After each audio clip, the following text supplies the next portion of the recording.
Bloqueio de rendas. Professor Pedro Romano Martínez. Vamos ouvi-lo com maior atenção. Muito obrigado. Muito obrigado. Cumprimento o Sr. Professor António Menezes Cordeiro, o Sr. Professor Luís Menezes Leitão, meus colegas nesta mesa e felicito o Sr. Professor Menezes Cordeiro por esta iniciativa.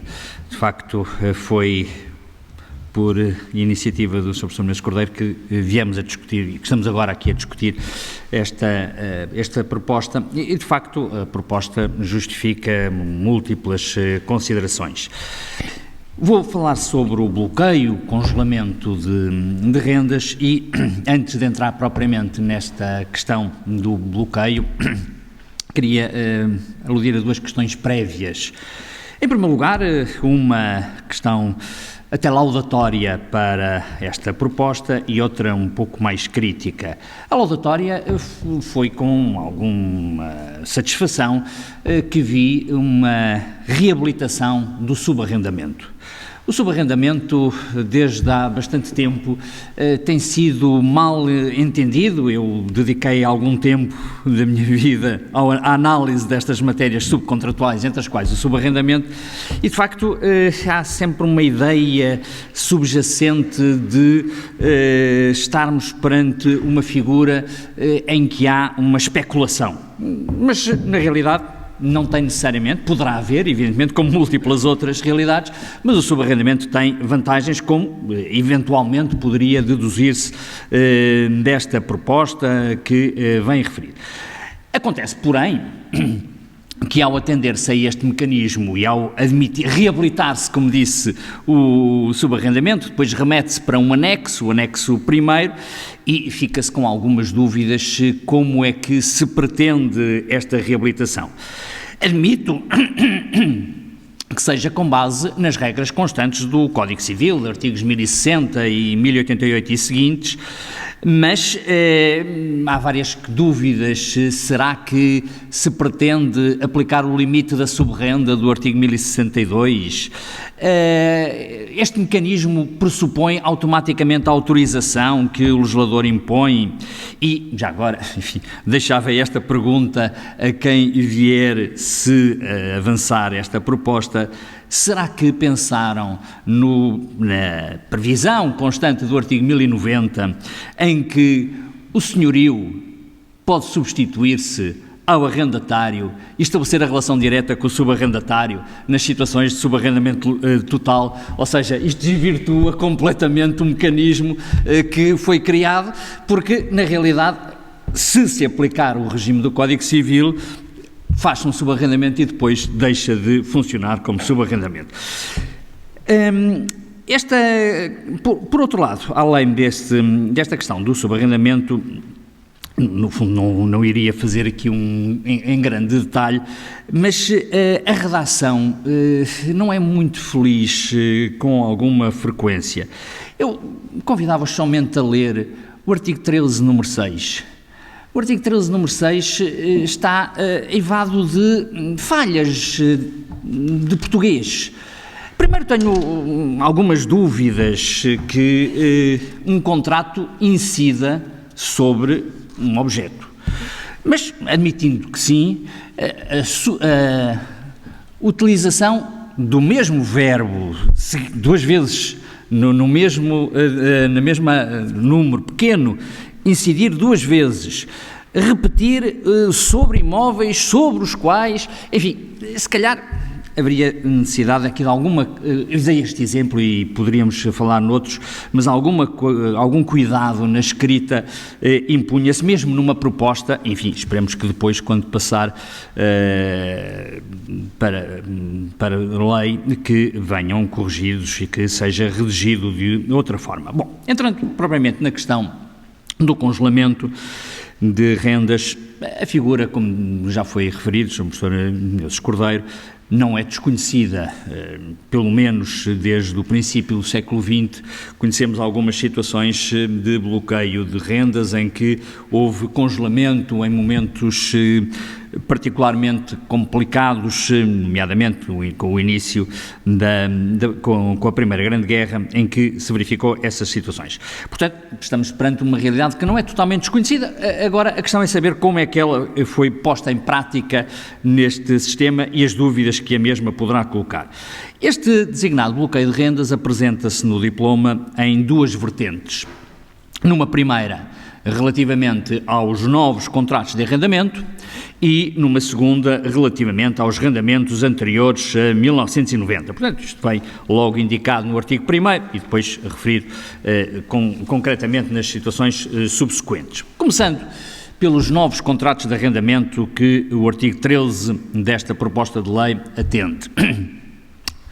Circunscreve-se, apesar de não estar dito explicitamente no artigo 13, mas vindo do contexto, circunscreve-se ao arrendamento habitacional e, portanto, não se aplica a outras situações de arrendamento, sabendo que casos anteriores, nomeadamente aqueles que encontramos desde o princípio do século XX, foram também aplicados a arrendamento comercial, na formulação anterior, e, portanto, neste caso, parece estar circunscrito, está circunscrito ao arrendamento habitacional relativamente a novos contratos em que se determina que a renda não pode exceder o valor da última renda acrescida de determinados coeficientes.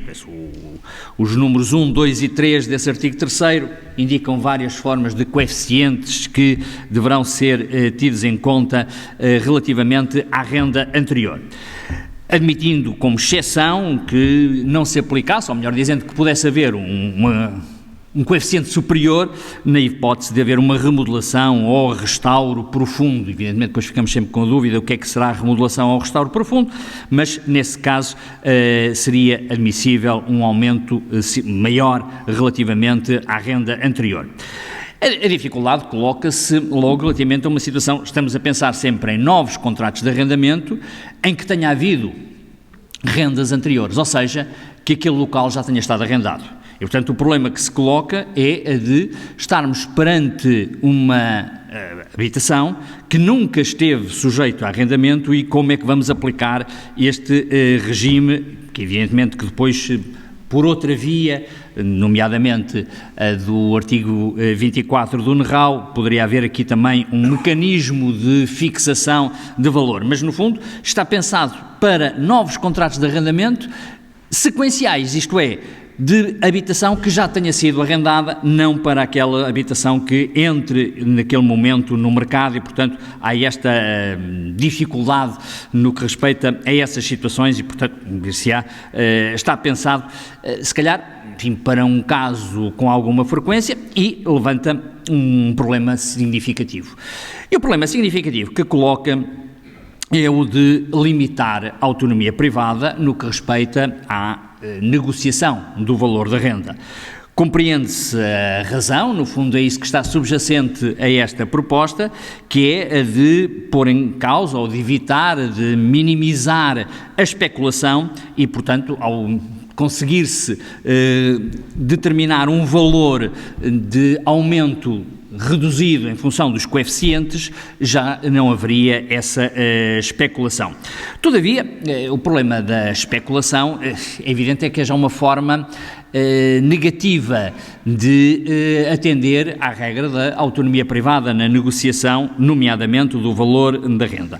E não pode dizer-se que sempre que há negociações relativamente ao valor da renda, seja em função de motivos de ordem especulativos e, portanto, dir-se-á que o mercado vai funcionando, são regras de mercado muitas vezes a funcionar e, portanto, este mecanismo constante dos números 1, 2 e 3 do artigo 13 põe em causa o funcionamento do mercado, o regime comum da conhecida lei da oferta e da procura e é preciso saber se esta limitação à autonomia privada encontra uma fundamentação suficientemente plausível para ser admitida. Como disse, é conhecido, não é nenhuma situação que seja desconhecida entre nós, conhecemos estas situações de congelamento, não só em Portugal como noutros países, em determinadas circunstâncias.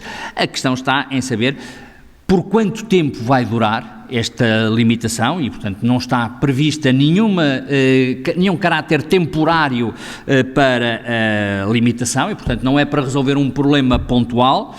Parte-se do pressuposto, um pouco como aconteceu nos regimes que começaram a vigorar no princípio do século XX, em que era normalmente por um ano e depois prorrogado e sucessivamente prorrogado. Ou seja, a ideia de que inicialmente estava pensado o regime de congelamento para um período curto, que depois se prolongou enfim, desde o princípio do século XX, mais ou menos até 1990, na altura do RAU, em que houve essa possibilidade de deixar de haver esse congelamento de rendas relativamente aos novos contratos de arrendamento, não relativamente aos anteriores. Ora, neste caso, não sei se por algum motivo, sabendo que os mecanismos temporários têm tendência em Portugal para se transformar em definitivos, se calhar neste caso nem está esta previsão do caráter temporário e, portanto, já se parte do pressuposto que este congelamento é para durar enquanto for necessário, portanto, sem que haja a criação de uma expectativa de entrarmos novamente nas regras de mercado, o que tem como consequência, enfim, isto não, agora já mais uma perspectiva económica do que jurídica, mas é evidente que relativamente ao investimento, para quem pretende investir nesta área, ficará sempre com esta dificuldade e, portanto, a confiança de que foi falado, em que medida é que vale a pena investir, sabendo que há uma grande probabilidade de subsistir durante um período longo um mecanismo de congelamento de rendas. Passando agora à segunda situação, tem a ver com os arrendamentos anteriores a 1990. Eu diria, e vou tentar demonstrar aqui, esta referência que encontramos relativamente aos arrendamentos anteriores a 1990, que passaria a haver também um mecanismo de congelamento de rendas, que acaba por ser mais uma bandeira do que verdadeiramente uma medida com relativa eficácia. E vamos ver o que é que se passa com esta situação. Enquanto na anterior é para todos os novos arrendamentos e, portanto, terá um campo de aplicação, poderá ter um campo de aplicação relativamente amplo e pôr em causa a liberdade negocial no que respeita ao acordo do valor da renda. Já quanto ao congelamento nos arrendamentos anteriores a 1990, a situação é algo diversa. É evidente que é necessário recordar que estamos perante aqueles arrendamentos que estavam sujeitos ao vinculismo. Portanto, os tais arrendamentos anteriores a 1990 tinham sido celebrados antes do RAU e, ao terem sido celebrados em momento anterior, estavam sujeitos às regras do vinculismo, entre as quais se incluía as limitações de aumento de renda. Contudo, o RAU admitiu que passasse a haver novos contratos e, portanto, os contratos celebrados depois de 1990, em princípio, não estão sujeitos a nenhuma limitação relativamente ao valor das rendas e, portanto, relativamente a esses, vale um princípio geral de autonomia privada na negociação do montante da renda, mas os tais anteriores tinham um mecanismo, mantinham-se no sistema vinculístico e, portanto, o RAU passou a ter um regime de arrendamento, como se recordarão, a duas velocidades, os novos e os antigos contratos, que estavam sujeitos a regras diferentes, concretamente quanto a esta questão do aumento de rendas. Ora, esta dualidade de regimes foi, de algum modo, houve uma tentativa de superar esta dualidade de regimes com o chamado NRAU, a Lei 6/2006, que admitiu o tal forma de transição dos antigos contratos anteriores a 1990 para o regime do RAU. Enfim, nessa altura já não era o regime do RAU, já era o Código Civil, mas no fundo a transição dos antigos contratos, dos contratos anteriores a 1990 para o regime comum de arrendamento.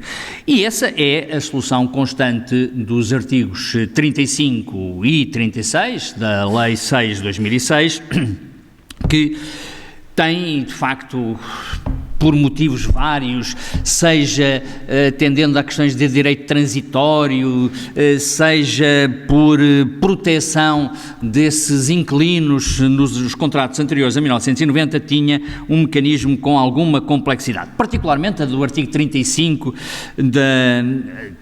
quer dizer, continuam a vigorar, ainda estão em vigor os artigos 35 e 36 do NRAU, ainda se mantêm em vigor, mas o 35 tinha ali um mecanismo bastante complexo que assentava numa base, primeiro, de saber qual era o rendimento do arrendatário, do agregado familiar. Em função disso, poderia haver uma transição por acordo. Não havendo acordo, teria um mecanismo dilatado, 10 anos, em que poderia haver também uma transição. Diversamente, quando chegamos ao artigo 36, estava em causa uma outra razão de tutela, já não era somente um problema de rendimento do arrendatário, mas sim a idade do arrendatário. Portanto, se o arrendatário tivesse idade igual ou superior a 65 anos, ou eventualmente também um problema de incapacidade, tinha um mecanismo admissível de transição, podia o contrato também transitar para um novo regime, mas uma transição mitigada, no fundo, uma ideia de tutela destes arrendatários que careciam de uma proteção. Claro que todo este mecanismo de congelamento de rendas, de transição mitigada ou complexa, tinha uma base de proteção de determinados arrendatários, uma razão de ser relacionada com a proteção de determinados arrendatários, em que, no fundo, seria essa tutela feita por conta do senhorio. Portanto, é esta basicamente a lógica. Mas, como disse, havia um mecanismo de transição que levou a uma multiplicidade de contratos anteriores a 1990 que tivessem passado para este regime. Ora, eu julgo que esta proposta, que está agora em discussão, não vai ter efeito retroativo. E, ao não ter efeito retroativo, quer dizer que todos os contratos anteriores a 1990, que, ao abrigo do NRAU, transitaram para o novo regime, continuam no novo regime e, portanto, não há nenhuma reversão das situações anteriores. E, sendo assim, se de facto, pelo menos nada se vislumbra que haja um efeito retroativo e que se vá reverter as situações já verificadas, que aí, se houvesse esse efeito retroativo, levantar-se-iam outros problemas jurídicos que pelo menos, diria, não estão antevistos nesta proposta. Isto quer dizer que houve um número muito elevado de contratos de arrendamento anteriores a 1990 que já transitaram para o regime comum. Por outro lado, estamos a falar de contratos anteriores a 1990, em que já passaram 30 anos, mais de 30 anos. E, portanto, diria que não serão tantas as situações jurídicas, tantos os contratos de arrendamento que virão agora ser abrangidos por esta regra do artigo 14, em que deixa de haver a transição. Ou seja, o que o artigo 14, no fundo, nos vem agora determinar é esta situação. 14, perdão, desculpa, não é o 14, é o 16. O que o artigo 16 agora nos vem permitir é, de facto, esta situação de estes contratos poderem deixar de transitar para o regime comum do arrendamento e, ao não haver essa transição, então ficariam com o congelamento de rendas que vigorava antes de 1990 e, portanto, que se manteve válida para esses contratos celebrados antes de 1990. Nesse caso, e como disse, julgo que não será um universo tão significativo e por isso comecei por dizer que me parece que esta medida é mais uma bandeira do que propriamente uma medida com eficácia prática relevante, porque não creio que haja um número tão significativo de situações que não transitaram para o NRAU, portanto, que não houve a transição e, portanto, haverá um número não tão significativo quanto isso. Neste caso, para estas situações, então sim, temos um mecanismo de atualização de renda feita nos termos do artigo 24 do NRAU, portanto, da Lei 6/2006. Artigo 24 esse que estabelece coeficientes de atualização e, ao estabelecer esses coeficientes de atualização, vai, no fundo, determinar que aquelas rendas não poderão subir para além desses valores. É necessário ter em conta que estamos perante contratos que não transitaram e que são anteriores a 1990, e, portanto, contratos que têm mais de 30 anos, contratos que, desde que foram celebrados, estiveram sempre sujeitos ao regime de congelamento e que, portanto, as respectivas rendas foram sempre atualizadas por coeficientes. O que quer dizer que, num momento de inflação que vivemos no final do escudo e que agora também já conhecemos com o euro, estamos perante valores desatualizados, valores que já não correspondem minimamente àquilo que é a contrapartida da utilização do bem. E daí a dúvida que se pode colocar de ser constitucionalmente justificado, enfim, mas essa questão já foi referida, ser constitucionalmente admissível que este congelamento ocorra, sabendo que, no fundo, há que fazer aqui uma ponderação dos interesses em questão e, portanto, saber se verdadeiramente o problema é admissível. Só para terminar, um ponto que gostaria de referir, não está diretamente referenciado nas regras que indicam que o arrendamento está com rendas congeladas, mas queria trazer, só para fazer uma alusão, ao arrendamento forçado. O Sr. Professor Luís Menezes Leitão virá agora tratar dele, mas há a dúvida de saber se, relativamente a esses arrendamentos forçados, também não se aplicará uma ideia, apesar de não estar explicitamente dito, mas também não valerá a lógica implícita neste diploma de bloqueio de rendas. De facto, como resulta do artigo 15, número 4, nestas situações de arrendamento forçado, a entidade que será arrendatária faz uma proposta de arrendamento e nessa proposta indica a renda. Ao indicar essa renda, indiretamente vai fazer essa determinação do valor em função de aspectos relacionados com determinados valores que possam estar subjacentes, nomeadamente aqueles que estão associados com o arrendamento, com os novos arrendamentos. E por isso, sabendo que neste regime de arrendamento forçado, da parte do proprietário, se o proprietário recusa, e a recusa pode ser pura e simplesmente dizer: não aceito essa renda, quero uma renda superior, proponho um valor superior, portanto faz uma contraproposta de novo valor da renda, a contraproposta é entendida como recusa e, portanto, basta o proprietário fazer uma contraproposta de novo valor que já estão criados os pressupostos para se avançar para o regime do arrendamento forçado, e daí que, ainda que não esteja explicitamente indicado, de alguma forma indiretamente, o arrendamento forçado também tem um congelamento neste sentido. As rendas vão ficar também fixadas em função de um valor que pode não ser exatamente o valor de mercado e, portanto, com o correspondente prejuízo para o proprietário nestas situações e, particularmente, o não estar permitida esta livre negociação de proposta e contraproposta relativamente ao valor da renda. Meus senhores, muitíssimo obrigado pela vossa atenção.